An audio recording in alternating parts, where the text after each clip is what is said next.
Hi, it's Melissa from Special Ed Law Mom, and I am here with video two, part two in my series about transition failures for my daughter. If you haven't seen part one, go back and see that because that's going to give you some history that will lead you into part two. So, as I said in my first video, and I will say in this video, anything that I say, I can support with documentation in this binder in two state complaints that were filed that we prevailed on with over 150 exhibits and an Office of Civil Rights complaints that we are waiting to hear if it will be investigated that had those same 150 plus additional exhibits. So nothing I am saying is being made up. I have all of the written documentation. I also have Zoom recordings and written transcripts of IEP meetings to support everything that I am saying.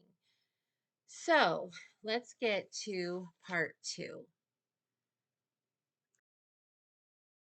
Okay, so got that out of the way. You know about my binder. All of this involves Canyon School District in Sandy, Utah. Just want to make sure you know that. So, hopefully you watched that first video. So we're now at the point where we're finally having our first IEP meeting that we've requested in her senior year, and it's December of 2022. And in that first video, I explained that she had an IEP for 2 years that said she needed help with independent living skills, life skills, transition items, but that our lovely friends at Jordan School District, with the March 21st IEP meeting minutes, had told us that transition consists of the school system. Connecting families with community resources. And that was the role of the school, nothing more. And so she'd had this IEP for 2 years that basically said she needs help, but it had no services in it. And so we requested this meeting. We finally are having a meeting in December of 22. We began requesting it in October of 22. So we go to the meeting. We have several people that are attending with us. We have our caseworker from the state program that she's involved in that said, why are they not offering these services? We also have a representative from the Utah Parent Center there with us who suggested that we also invite the head of the Canyon School District Transition Academy director. She has several titles. This woman does, but she basically runs the transition post high program, and she is a higher level administrator in the special ed education department. And so the parent center was confident that she would be a great ally for us, and we should have her there. And if I keep looking away, it's because I have lots of notes. So I just want to make sure I cover everything. So we get into the meeting, and it becomes very apparent within the first probably 2 minutes that the transition person is not there as our ally. They're there as someone to represent the district and to, in my opinion, put multiple roadblocks in the way. Um, it was just ridiculous, and I don't need to waste time getting on that, but um, a lot of our simple requests were immediately shut down. So again, we requested this meeting. We're equal partners, right? IDEA says that. Case law says that. We're equal partners. And we have to sit there for almost an hour talking about fluff things that have nothing to do with why we requested the meeting. So we finally get to the point where we can talk about transition and post high, and our requests for that are immediately shut down. Not going to happen, not appropriate, not. And our caseworker from the state steps in. It's a lot easier to step in when you're not the mom. And so she steps in and basically tells them, Look, I've seen other districts that get creative in how to make this happen when they have kids, such as the one we're talking about. They do a credit deficiency so that if you don't know, if you graduate with a regular diploma, then you're no longer eligible for special education. And so you can't do post high. So this caseworker steps in and says, look, I've seen other school districts that have this same dilemma in front of them. And so what they do is they make sure that the student is credit deficient for graduation so that they don't graduate, so that they remain eligible to go to post high, or they graduate with a certificate of completion rather than a regular diploma so that they remain eligible to go to post high. And so, is there a way that we can accomplish this for this family? And we're told no. Then the parent center, who's supposed to be there to help us, parent center, steps in and asks our caseworker what the state is going to pay for and if they're going to pay for assistance for our daughter for post high.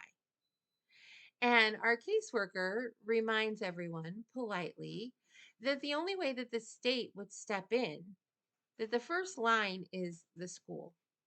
And the only way that the state would step in is if the parents reject the school's program, which we have not done. We're asking for it. And it's not just a matter of if someone thinks we rejected it, we have to actually fill out a form rejecting it. So until any of that happens, no, the state is not stepping in. This is not their responsibility. The dialogue started to get heated, and don't really need to get into that, but I basically said, you don't want to talk about this. And this is the whole point that we asked for a meeting and we need to talk about this. And as soon as it got to the point where we were pressuring for answers, suddenly someone that we had known had needed to leave, and additional people suddenly needed to leave. And so therefore the meeting had to end. And I know that we can continue the meeting if we're willing to excuse people. So I said, without saying this phrase, those people are irrelevant to the discussion that we're having. That's the phrase I didn't say, but in that way. But essentially, we can proceed in this meeting without them. They are not decision makers in this dialogue. We can proceed without them. And the person over the transition program for the district would not allow that. She said that they had to be there. She said lots of things had to happen that didn't. And so our meeting had to end. And there was an agreement that we would have another meeting in January. Let me make sure.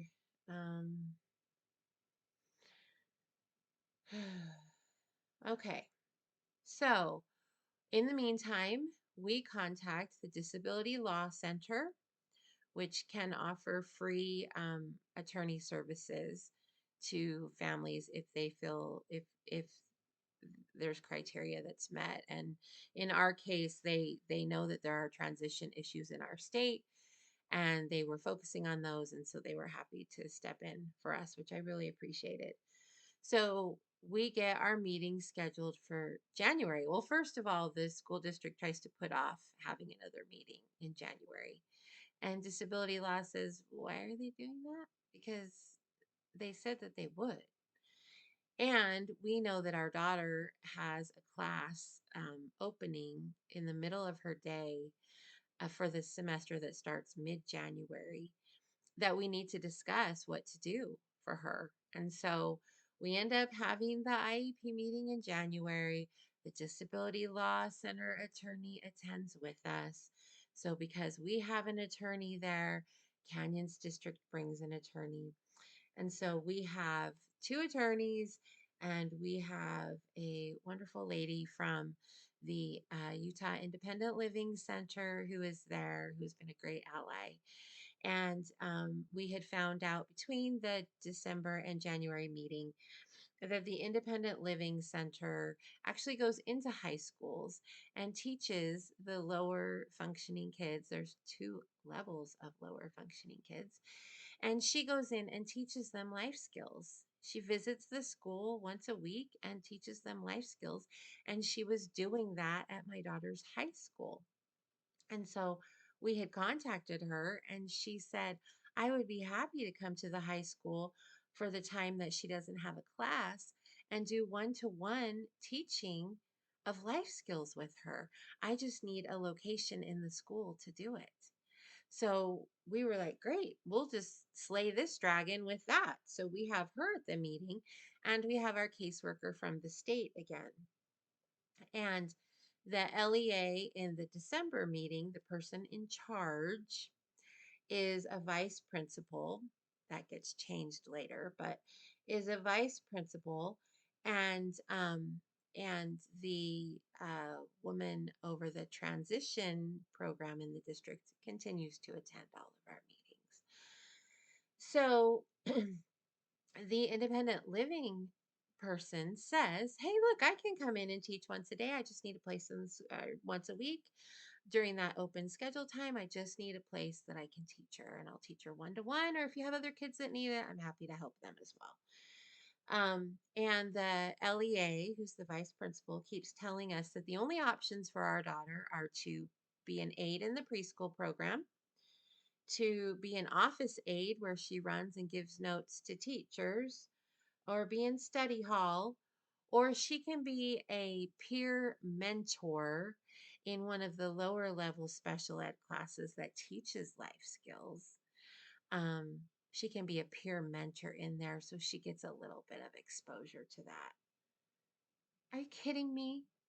Really? Really? And so the Disability Law Center goes in and asks, explains the problem and asks for a credit deficit. We know it can happen. We know it will prevent the diploma. We know it will keep her eligible for post-high. No, not allowed. LEA immediately says she will not allow that. Not going to happen.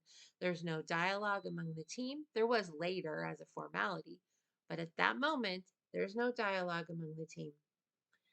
Um, we ask for our disability law center asks for a certificate of completion so that she can remain eligible for FAPE. No, not going to happen. LEA says no. Disability law and myself ask for prior written notice multiple times. Make it very clear. We want prior written notice. And if you don't know what that is, go watch my video specifically on that. They have to outline what they considered, why they considered it, why they told you no, all of those things. They don't just get to say no. Sure, you'll be issued prior written notice. Never came. We'll get to that. Disability Law Center asks for life skills. We are told not available. Utah doesn't have it anymore. And they have it for the lower level kids, but they're much lower level, and it's only for the severe kids, and we go round and round and round. And as the LEA is telling us no to post high and no to credit deficit and no to certificate of completion, she makes a critical error that I'll get to in a minute, so stay tuned to hear that. But we're asked, what is your ideal? What is it you want? And I say, I want life skills taught to my daughter. The very life skills you're giving the severe kids. I can't imagine my daughter's the only one that needs them. And I want them taught to her at school. And how you accomplish that, I really don't care. But that's what I want. And if you can't do that, then I expect her to go into a post-high program. Critical airtime. LEA arrogantly says, and it's my opinion, arrogantly says, we don't have an appropriate post-high program for your daughter. And so therefore she has to graduate. Ding, ding, ding, ding, ding. Where's individualized? Where's appropriate? Where's meeting the personal needs of the child? We don't have an appropriate program, so we're just going to push her out of the system. It came back to haunt them later. So I confirmed, did you just really say that? I just want to make sure I just heard you say that. Because it had been said in multiple ways in a roundabout way, but it was said clearly. We don't have a program that is appropriate for your daughter, and so therefore she has to graduate. Well, guess what happened right after that?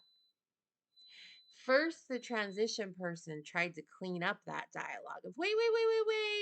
Let's go back to let's just revisit a couple things.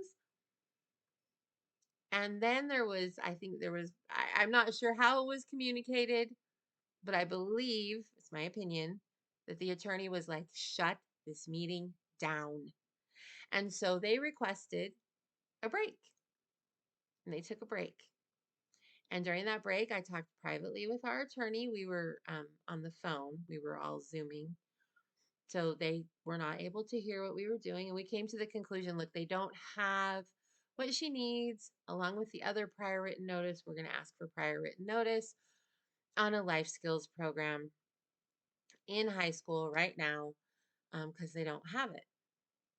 So they come back from the break, and suddenly the transition program person is so excited to tell us that, she's been trying to get life skills she's been having discussions about um, expanding the life skills programs in the schools, and she's got curriculum ordered, and it's on order, but it should be in by next week when the new semester starts, and they can make it so that our daughter has the program that we would like to have, a life skills class, and they will do this curriculum and they will do all sorts of things, and she will have one class where she's in a life skills class where they'll do this new curriculum. It'll be wonderful.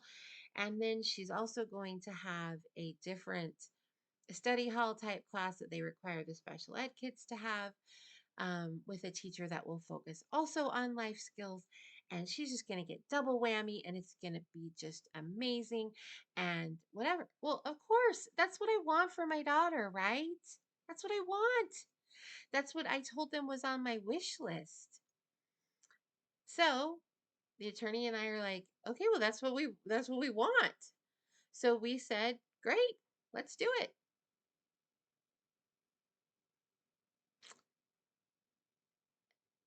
I don't want to say that none of those things happened, but many of those things did not happen.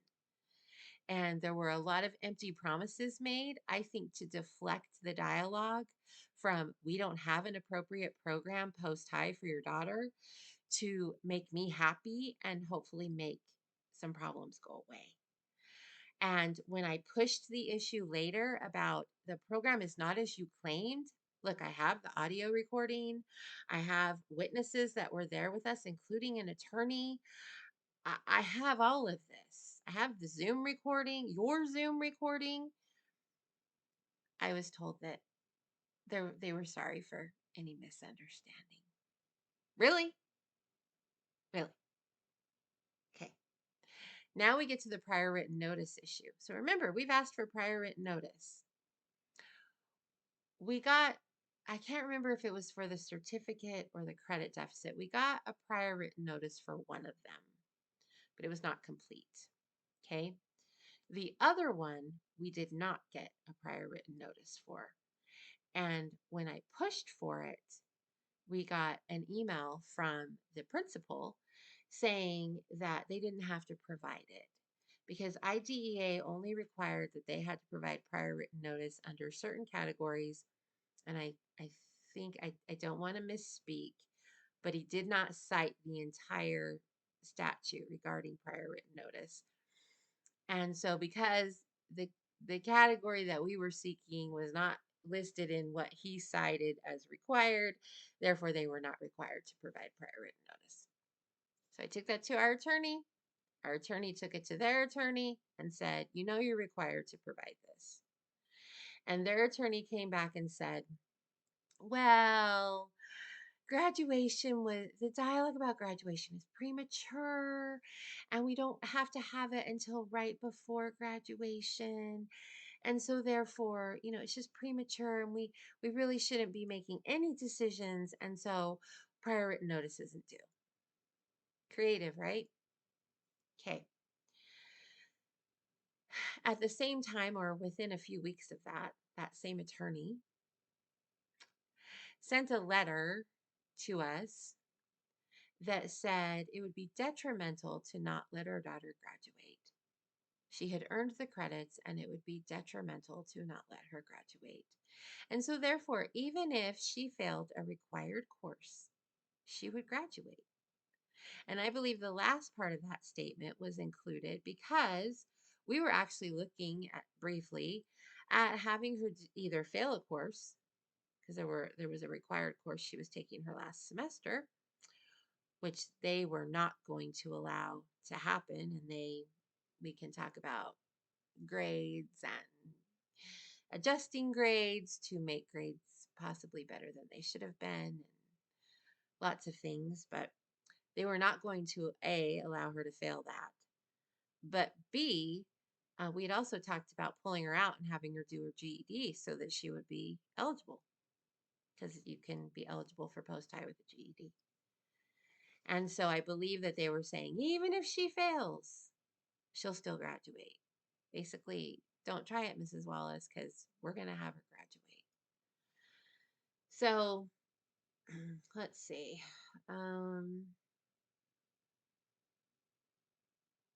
Okay, so that's our January meeting. We have a meeting in February. I'm sorry we're at 21 minutes. I've got to get through 2 more meetings, and then we'll be on part 3. We have a meeting in February. Again, attorneys are there. We're still trying to finish the IEP. We're debating progress.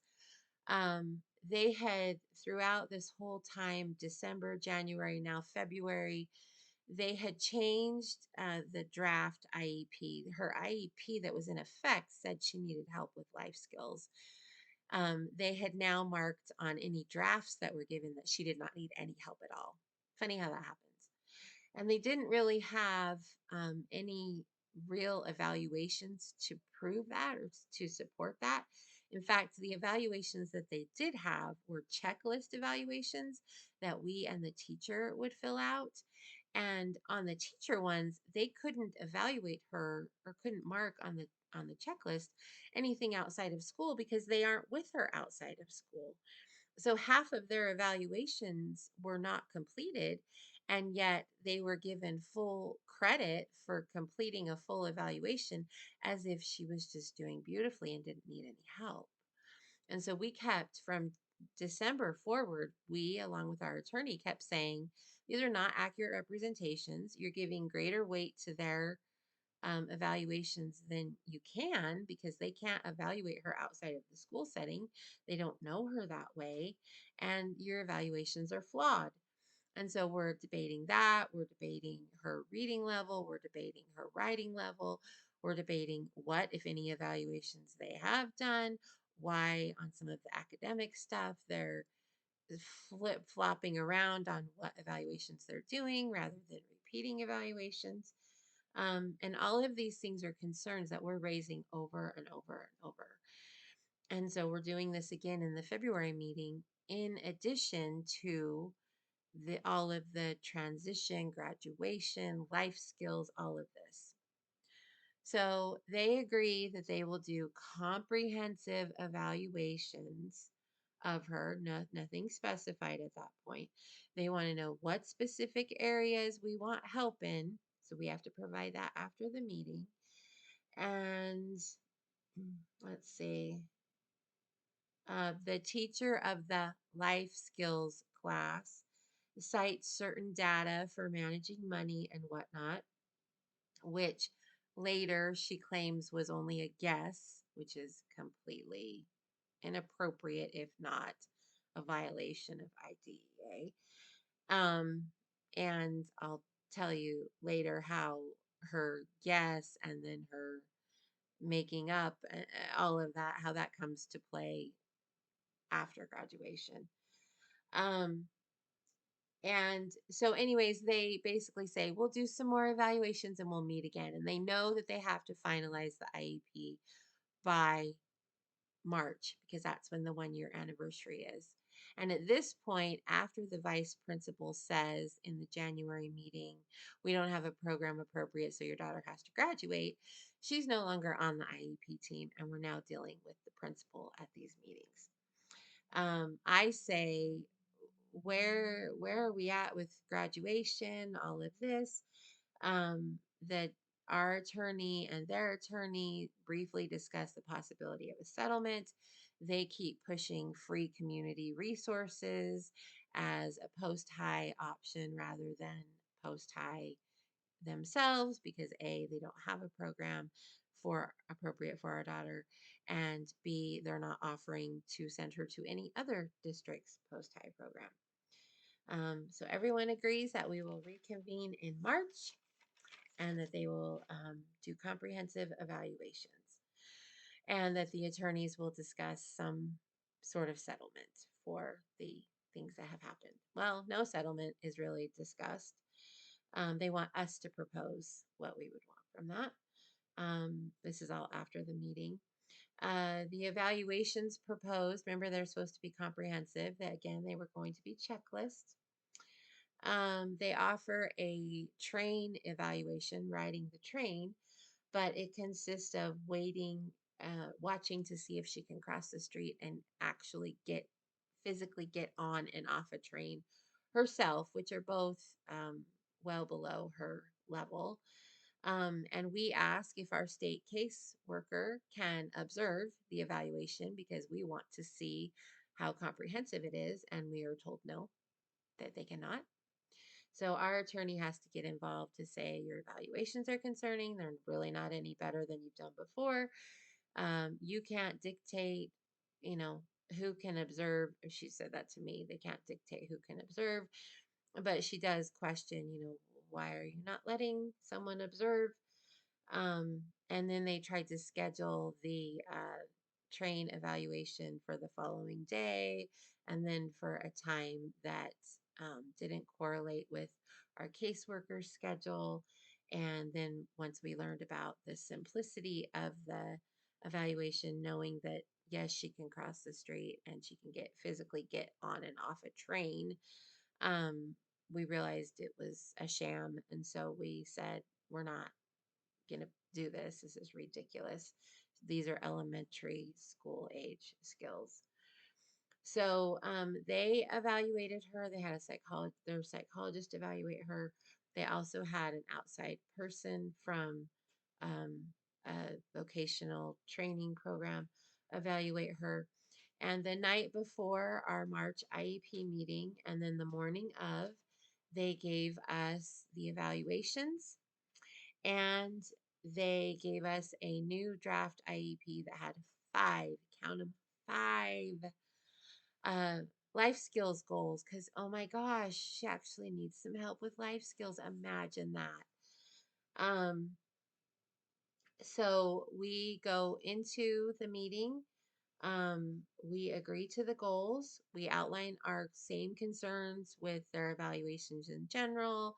Um, let's see, the progress that they're reporting, the past evals being incomplete. We ask that everything be in the meeting minutes and also be in the IEP. They agree that they will do this. Um, they just need the meeting done because they're at the 1 year deadline. So, in my opinion, there was a lot of lip service of sure, Mrs. Wallace will do whatever you want. Sure, sure, sure, sure, sure. Let's just get this IEP done. Um, and we finished the meeting. No settlement. That's to be determined. Graduation still to be determined. IEP, it will take a day or two to get that to us.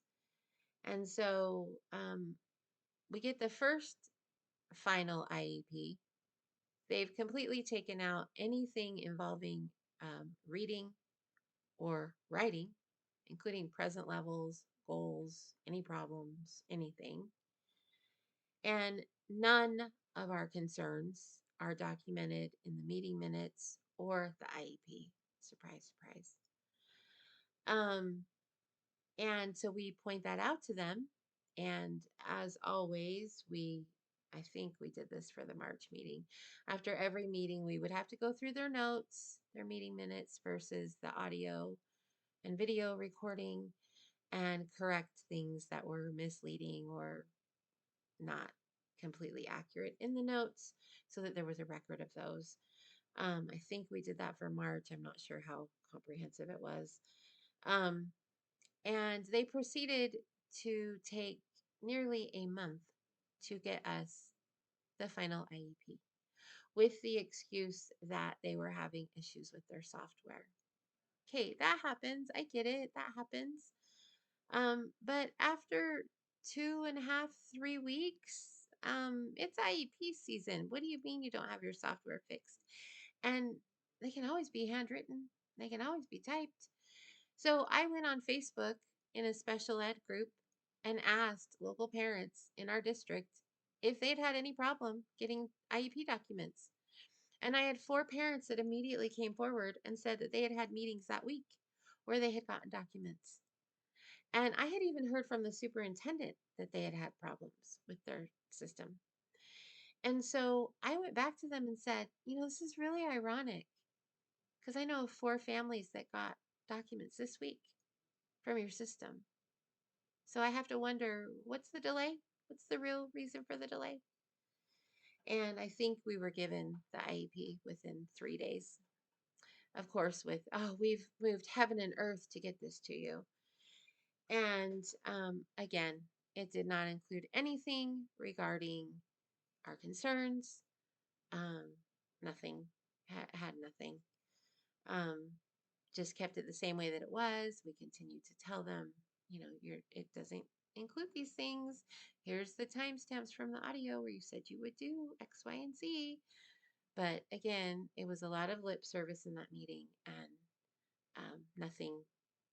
They just needed the document done to be in compliance with the state. So that is part 2. Part 3 gets a little juicy: state complaint, mediation, settlement, OCR, all sorts of things. So stay tuned for that. But that's part 2. Sorry, this one was a little bit long, but I had to do 4 IEP meetings. And I will see you in the next one.